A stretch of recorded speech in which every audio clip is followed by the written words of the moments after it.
C'est en Bourgogne, dans le département de la Saône-et-Loire, que je vous propose à présent de découvrir une belle piste reliant deux carrefours de la région, celle de la voie ferrée qui reliait Mâcon à Chalon-sur-Saône via Cluny.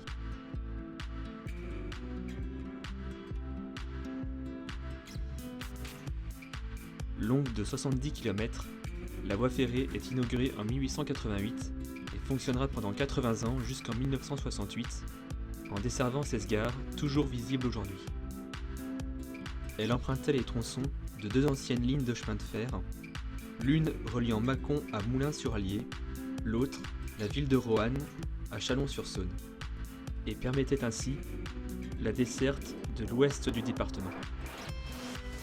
La cessation de son activité est due au développement de la voiture, qui provoqua une diminution continue du trafic ferroviaire jusqu'en 1994, année qui vit son dernier tronçon, celui qui reliait Cluny à Chalon, être désaffecté. Réaménagée et goudronnée en 1995, elle est à ce jour la plus ancienne voie verte de France et conserve toujours certains vestiges de son passé ferroviaire. Son tracé est également l'un des itinéraires de choix pour découvrir la richesse des paysages du Bocage et le patrimoine du département.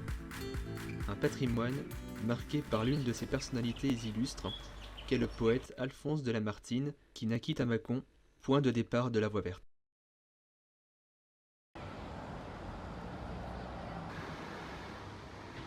À 10 km de la ville, une variante permet d'ailleurs d'accéder à sa maison, située à Milly. En parcourant les premiers kilomètres de la voie verte, on pourra ainsi découvrir plusieurs lieux chers à l'écrivain, qu'il a décrits ou qu'il a fréquentés, tels que le village de Pierreclos, dont le château était habité par l'un de ses amis, ou encore celui de Berzé-le-Châtel, dont les paysages et le château sont évoqués dans l'un de ses poèmes. Ce dernier, construit au sommet d'une colline, était l'une des trois forteresses défensives protégeant l'abbaye de Cluny, située non loin de là. Mais avant d'y arriver, la voie verte emprunte l'un des principaux vestiges de l'ancienne voie ferrée, qui est conservé tel quel. Un ouvrage permettant de traverser quelques-unes des plus hautes collines du Mâconnais, qui est le tunnel du Bois-Clair.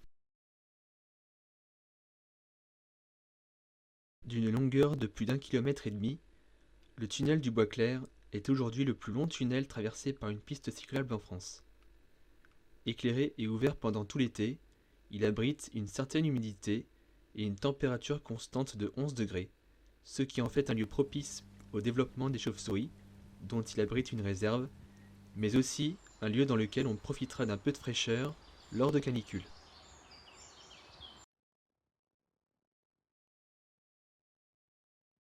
Une fois l'avoir passé, apparaissent ensuite le village de Cluny, sa gare, qui a conservé son caractère d'antan au moment où les trains passaient encore, et bien sûr sa célèbre abbaye. Réputée comme étant l'une des plus puissantes d'Europe, l'abbaye de Cluny fut fondée au début du Xe siècle, en 910, par le duc d'Aquitaine, Guillaume le Pieux, dans une quête de restructuration de l'ordre monastique. Perçue comme modèle à travers l'Europe, de nombreuses abbayes et monastères se placèrent alors sous sa dépendance. Parmi les plus réputés, citons l'abbaye du Mont-Saint-Michel ou encore les cathédrales de Notre-Dame de Paris et de Saint-Jacques de Compostelle. Dirigée par des cardinaux tels que Mazarin et Richelieu, elle est réputée pour abriter ce qui fut alors la plus grande église d'Europe, Cluny III, pendant près de 400 ans. Mais hélas, l'abbaye vieillissante connaîtra un long déclin progressif à partir du XVIIIe siècle, qui sera aggravé par l'éclatement de la Révolution.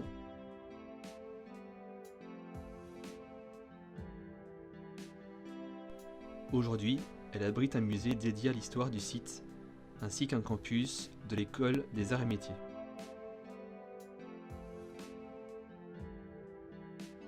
La puissance de l'abbaye de Cluny valut au village homonyme d'être un temps nommé le phare de l'Occident.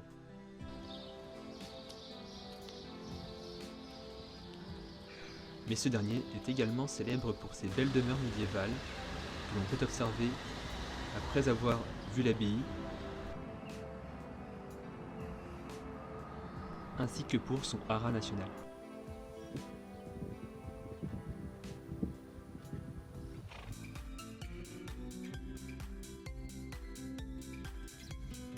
Plus loin, apparaît le château de Cormatin, bâti au XVIIe siècle. Avec ses magnifiques jardins, il était également l'un des lieux fréquentés par le poète Lamartine, qui était l'amant de la fille du propriétaire d'alors. En continuant, on remarquera également la gare puis la cité médiévale de Saint-Jean-Gous-le-National.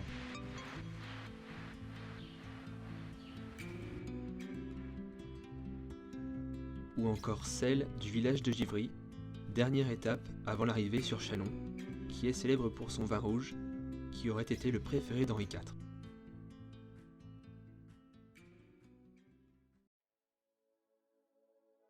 Arrosée par la Saône, la ville de Châlons est célèbre pour être le lieu de naissance de l'ingénieur Joseph Niepce, plus connu sous le nom de Nicéphore Niepce, qui inventa la photographie en 1827, dont un musée raconte l'histoire.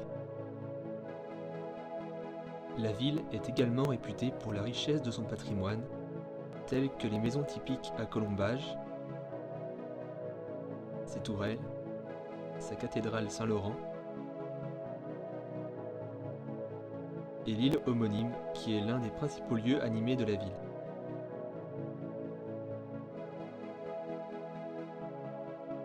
J'espère que cette vidéo vous aura permis de mieux connaître l'histoire de cette ancienne voie ferrée et celle des sites patrimoniaux qu'elle desservait, et je vous dis à très vite pour de nouvelles vidéos consacrées à l'histoire des routes françaises.